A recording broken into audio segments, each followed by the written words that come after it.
চোখের পানি জোর জোর করে ছাড়বেন। বাংলাদেশে যতগুলি আলেম আছে, আহলে সুন্নাত ওয়াল জামাতের আকীদার যত আলেম আছে, তার মধ্যে একজন আলেম ডক্টর শেখ মুশতাক আহমেদ, ওনার মুখেই আমি শুনেছি। উনি বলেন যে আমার এক মুসল্লি আমার কাছে গল্প শুনাইতেছেন, হুজুর একটা গল্প শোনাইবো, ইমানি গল্প, আপনি কি শুনবেন? বলেন।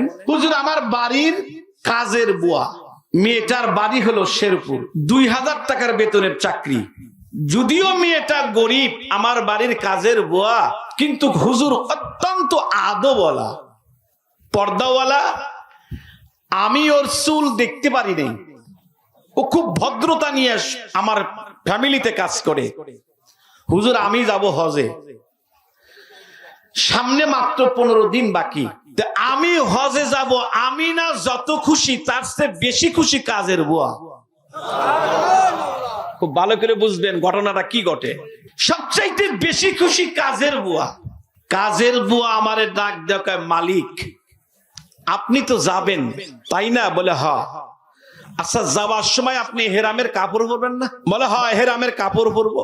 হেরামের কাপড় রং হলো সাদা।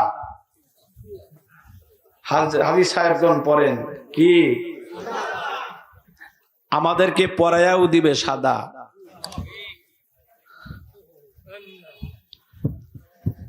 হ্যাঁ পরবো। কাপড়টা নিয়ে আসবেন না? বলে আনছি তো। মালিক আপনি যদি কিছু মনে না করতেন, তাহলে আমি এই কাপড়টা আমার নিজের হাত দিয়ে আমি একটু পরিষ্কার করে দেব। সুবহানাল্লাহ বলেন। ব্যথাওয়ালা দেন, ব্যথাওয়ালা দেন। বলে হ্যাঁ তুমি পরিষ্কার করবা? বলে হ্যাঁ। পরিষ্কার করতে করতে করতে করতে তার দিনা কয়েকদিন পরে আমারে বলতেছে, মালিক আমাকে একটু ছুটি দিতে হবে, আমি বাড়ি যাব, একটু দীর্ঘ ছুটি দিবেন। বলে দীর্ঘ ছুটি কেন? বলে হ্যাঁ কাজ আছে। তা আমি প্রশ্ন বেশি কিছু করলাম না, ওকে আমি দীর্ঘ ছুটি দিয়ে দিলাম। এদিকে 15 দিন পরে আমি চলে গেছি হজে। আমরা যখন মক্কা নগরীতে পৌঁছলাম তখন রাত আনুমানিক 3টা। আমাদের মুআল্লিম বলল, এখন আমরা কাজ করব না, একটু রেস্ট করেন, আমরা ফজর নামাজ জামাতে পড়বো, এরপর বাদ বাকি তাওয়াফ করে সাই করে আমরা কাজ শেষ করব। তা আমরা তাই করলাম। তাওয়াফ করে সাই করে কাজ শেষ করে আব্দুল আজিজ গেট দিয়ে যখন বের হচ্ছি, আমার এই নজরটা একটা মহিলার দিকে পড়লো। কিন্তু মনটাকে আমি বারবার ফিরাইতেছি, কেবল আমি তওয়াফ করলাম, সাই করলাম, এখন আমার চোখ ওদিকে যাচ্ছে কেন? এটা তো গুনাহ হবে। আমি কেন ওদিকে চোখ যাই? কিন্তু যেন আমার পরিচিত মনে হয়। আমি মনকে মানাইতে পারছি না। আমি বারবার তার কাছে যাইতে চাচ্ছি, কিন্তু এক পর্যায়ে আমি মনকে মানাইতে পারলাম না। আমি সে জায়গায় গেলাম, গিয়ে দেখি কেউ না, আমার বাড়ির কাজের বুয়া।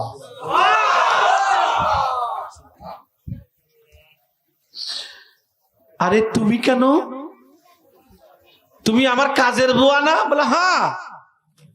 তুমি এই জায়গায় কেন? মালিক কিসের জন্য এই জায়গায় এসেছি আপনারে শোনায়, আপনি শোনেন। আপনার বাড়িতে আমার রুমের ভিতরে একখানা কোরআনুল কারীম আছে, যেটা বাংলায় তরজমা আছে। আমি যখন কোরআনুল কারীম তেলাওয়াত করতে যাই, সূরাতুল বাকারার ভিতরে একখানা আয়াত কারীম আমার চোখের সামনে ভেসে উঠেছিল। তার তরজমাটা এইভাবেই লেখা দেখেছি, আল্লাহু আলিয়্যুল্লাযীনা আমানু ইখরিজুহুম মিনাজ-যুলুমাতি ইলান-নার। আমি ওই জায়গায় স্পষ্ট করে দেখেছি, যারা ঈমানদার এদের গার্জিয়ান অভিভাবক হলো আমার আল্লাহ। আমি যখন এইটা বললাম, দিলের আমার বিশ্বাস, আমি গরিব হইতে পারি, আমার গার্জিয়ান কেন আল্লাহ হবে না? ইমানদার হইতে পারলে গার্জিয়ান কেন আল্লাহ হবে না? গার্জিয়ান তো অবশ্যই আল্লাহ হবে, আমার অভিভাবক তো অবশ্যই আমার আল্লাহ হবেন। মালিক রে, আপনার যে ইহরামের কাপড়টা ছিল বারবার অনুরোধ করেছিলাম ইহরামের কাপড়টা আমি একটু পরিষ্কার করে দিব।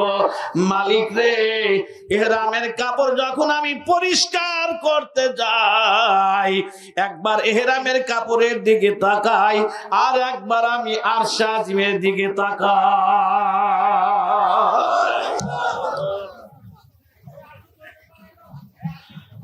আমি আপনাদের কাছে জানতে চাই, আল্লাহর দিকে তাকাইলে আল্লাহ দেখে কি দেখে না? আলাম ইয়ালাম বিআন্নাল্লাহা ইয়ারা।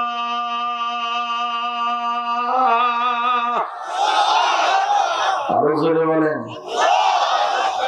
কারে কই আর কারে বুঝাইরি? ওরে মাওলা, আল্লাহু আকবার।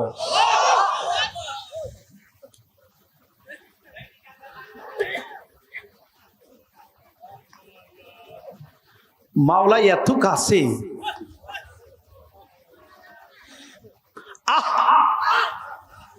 মানুষ যদি বুঝতো, বলে আমাকে দূরে পাবো কেন? নাহনু আকরাবু ইলাইহি মিন হাবলিল ওয়ারিদ ওয়ালাকিন লা তুবসিরুন।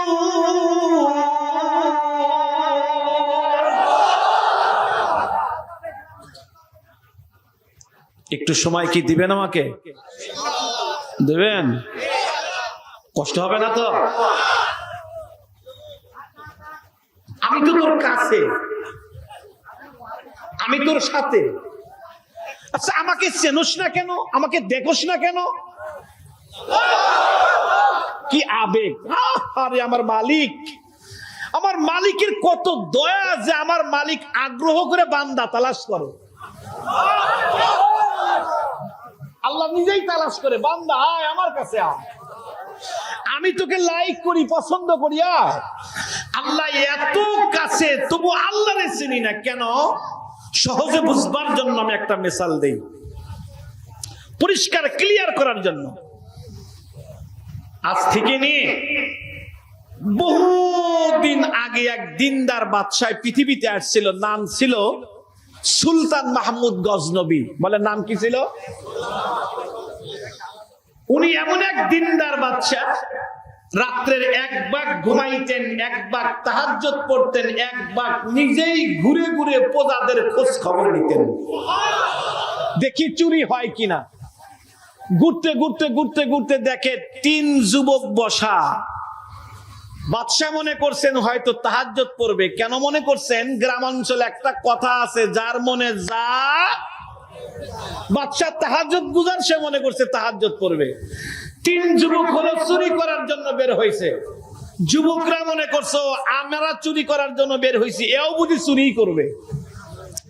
বাদশাহ কয় কে? 3 চোর কয় একা সম্ভব না, আমাদের সাথে মিলে চুরি করেন।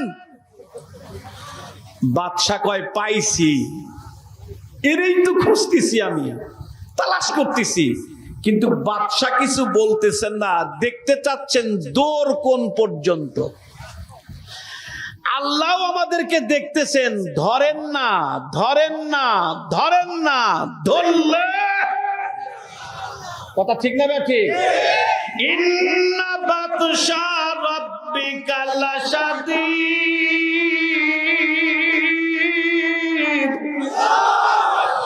এই আয়াতের অর্থ হলো আল্লাহ ধরে না, আল্লাহ ধরে না, তবে ধরলে। বাদশাহ আস্তে করে চোরের কাছে গিয়ে বললেন, হ্যাঁ ভাই, আমিও চুরি করব। বাদশাহ কয় আচ্ছা, চুরি যে করবা, চুরি করার জন্য তো কিছু অভিজ্ঞতা লাগে, তো তোমাদের কি অভিজ্ঞতা আছে? এক চোর বলল, আমার ফার্স্ট ক্লাস সিরিয়াসলি এক অভিজ্ঞতা। বলে কি? বলে যে বাড়িতে চুরি করার জন্য যাব, তালা যত মোটাই হোক না কেন, হাত দিয়ে আঙ্গুল দিয়ে স্পর্শ করব, তালা খুলে যাবে। বাদশাহ কয় তো কম না। বলে তোমার কি অভিজ্ঞতা? বলে আমার একটা অভিজ্ঞতা হলো, চুরি করতে গেলে বাড়িতে অনেক সময় কুকুর বু বু করে। এই কোন কুকুরের ভাষা কি এটা আমি বুঝতে পারি। বলে তোমার কি? বলে রাত্রের বেলায় যাকে দেখি দিনের বেলায় দেখলে তাকে আমি চিনি। 3 চোর কয় আপনি তো নতুন চোর, আপনার কি অভিজ্ঞতা? বলে চোর না বাদশা? জোরে বললেন না যে?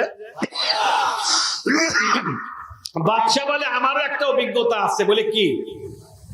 বলে অভিজ্ঞতা হলো তোমরা যদি চুরি করতে গিয়ে ধরা পড়ো তাহলে আমি যদি দাড়ি একটু ঝাঁকি দেই তোমরা মুক্তি পেয়ে যাবে। এখন 3 চোর কয় তালি আপনি আমাদের বস।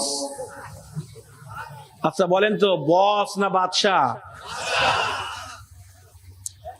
3 চোর কয় আমরা যতই কারামতি জানি যদি ধরা পড়ি উভয়, অতএব আপনি আমাদের বস। বাদশা কয় আচ্ছা ঠিক আছে এবার চুরি করবা কোথায়? 3 চোর কয় গরিব বাড়ি আর যাবো না, গোশির বস্তা ছাড়া কিচ্ছু মিলে না, নিয়ত করে আসছি এবার চুরি করব বড় দামি বাড়ি। বলে কোন বাড়ি? বলে এবার চুরি করব বাদশার বাড়ি।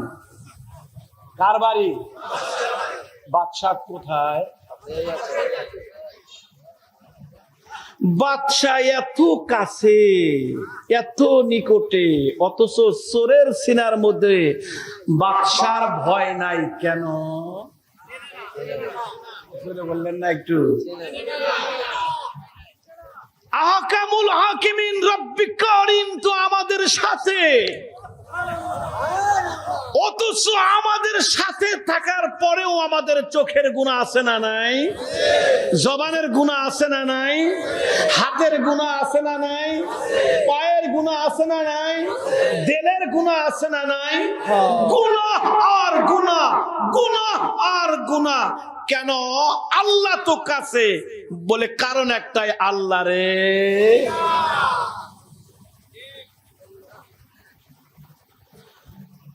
যদি আল্লাহরে চিনতাম তাহলে মাকামে ইহসান হাসিল হতো। হুজুর সেটা আবার কারে কয়?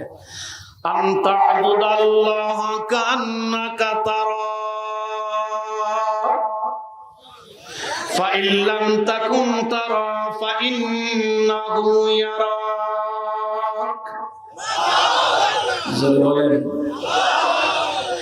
নবী আমার বলেন তুমি এমন ভাবে ইবাদত করো যেন আল্লাহকে দেখতেছো। জোরে বলেন, জোরে বলেন, জোরে বলেন। কি কমু আর কি বুঝামু? আসসালাতু মিরাজুল মুমিনিন, নামাজ হইল মুমিনের মেরাজ।